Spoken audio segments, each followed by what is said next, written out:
नमस्कार। हिमाचल अभी अभी के रेडियो बुलेटिन के साथ मैं भावना ठाकुर। पेश है अब तक के प्रमुख समाचार। सबसे पहले हेडलाइंस। उपराष्ट्रपति बोले, विकास ने पकड़ी रॉकेट की स्पीड, 5 साल में जर्मनी जापान को पीछे छोड़ेगा भारत। ऊना, कांगड़ा और सोलन में 3 नए थानों को मंजूरी, 66 पदों पर होगी भर्ती। आपदा के दौरान बीजेपी नेताओं ने दौरे किए होते तो बात कुछ और होती, बोले नेगी।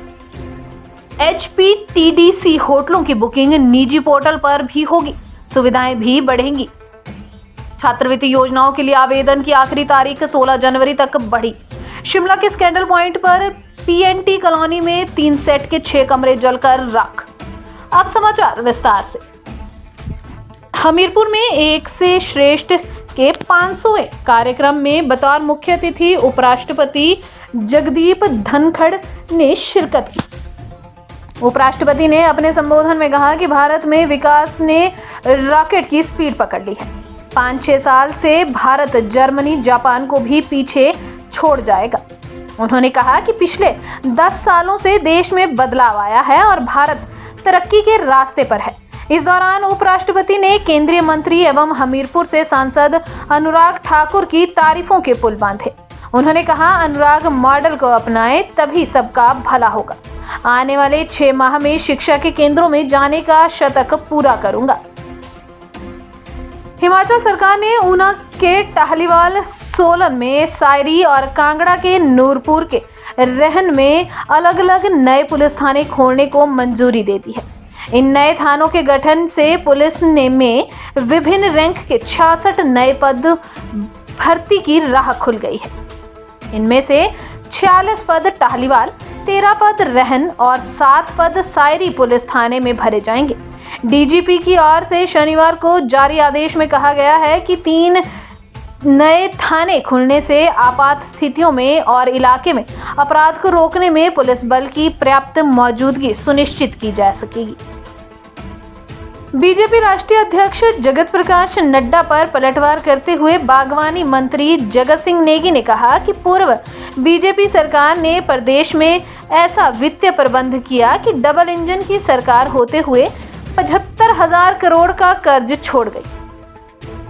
नेगी ने कहा कि बीजेपी नेताओं ने शायद काले चश्मे पहन रखे हैं, जो उन्हें प्रदेश सरकार के काम नजर नहीं आ रहे। चुनावों को देखते हुए हिमाचल में दौरे किए जा रहे हैं।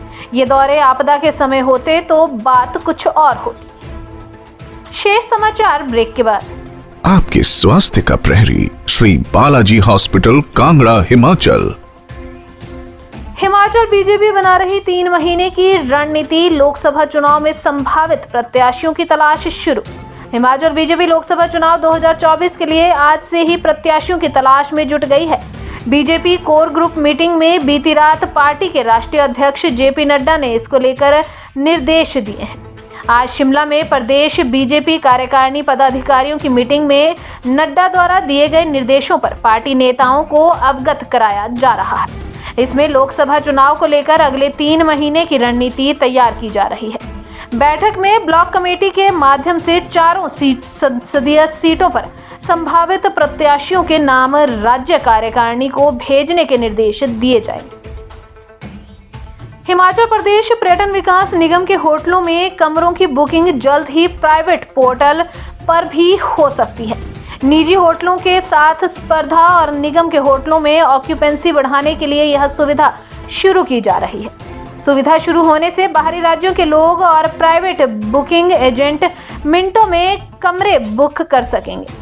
ऑनलाइन बुकिंग प्लेटफॉर्म पर बुकिंग शुरू होने के बाद निगम के होटलों को कस्टमर रेटिंग मिलेंगी, जिनके आधार पर सुविधाएं बढ़ाई जाएंगी। ऑनलाइन बुकिंग प्लेटफॉर्म से 24 घंटे 7 दिन कमरों की बुकिंग हो सकेगी।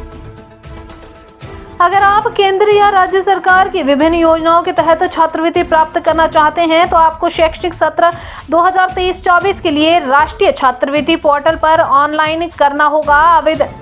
याद रखें कि इसकी आखिरी तारीख अब 16 जनवरी है। शिक्षा विभाग के एक प्रवक्ता ने शनिवार को बताया कि 16 जनवरी तक पंजीकरण होने के बाद प्रथम स्तर के सत्यापन की आखिरी तारीख 30 जनवरी 2024 और दूसरे स्तर के सत्यापन की आखिरी तारीख 31 जनवरी 2024 निर्धारित की गई है। शिमला के बीचों बीच कैंडल पॉइंट पर पीएनटी कॉलोनी में आज सुबह अचानक आग भड़क गई। इससे 3 सेट के 6 कमरे जलकर राख हो गए। फायर विभाग की 3 गाड़ियों और 1 दर्जन से ज्यादा दमकल कर्मियों ने करीब 1 घंटे की कड़ी मशक्कत के बाद आग पर पूरी तरह काबू पाया, मगर तब तक कर्मचारियों के 3 सेट और उनका लाखों का सामान जलकर राख हो गया। पुलिस और स्थानीय प्रशासन की टीम नुकसान का आकलन करने में जुटी हुई है। गनीमत यह रही कि इस घटना में कोई जानी नुकसान नहीं हुआ। इसी के साथ समाचार समाप्त हुए। नमस्कार।